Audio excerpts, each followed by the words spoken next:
I would first highlight the question of internal surveillance. William Hague and other ministers have repeatedly stressed that everything that's being done is in accordance with RIPA and with human rights legislation. If under the Tempora programme internal contents data is being intercepted on US, UK transatlantic cables, then we explain why that is clearly contrary to RIPA. RIPA simply does not allow for the collection of internal contents data.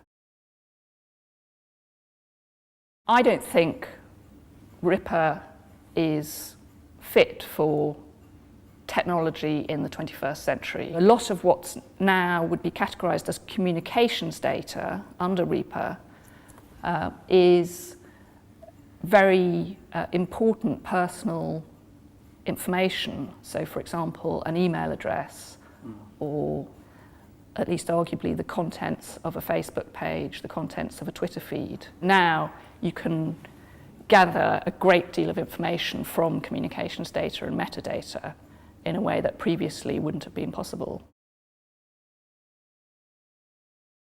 GCHQ officials may have collected and then passed to overseas intelligence agencies, particularly the US, data. That data may be used to facilitate drone strikes, which under UK law, international law and UK law, as understood by our government, are unlawful. That would mean, logically, that the GCHQ officials who are facilitating those drone strikes are at least arguably accessories to murder.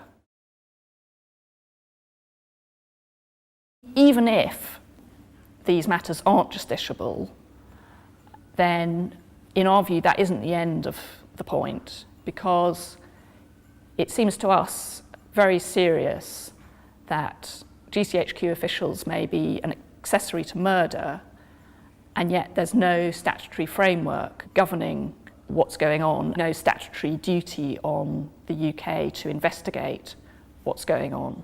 And we conclude that that situation is, at the very least, contrary to the principles of good governance and public policy. I sincerely hope that the front benches of the three main political parties read this opinion. It's chilling and it's hard-hitting. And if they don't act on it, then I think they stand accused of a conspiracy of silence. You've only got to look at the public policy debate in the United States that has been stimulated by the Snowden revelations to sort of contrast that to the UK, where we've had almost no parliamentary oversight or scrutiny into this. We're basically being negligent in Westminster if we don't act.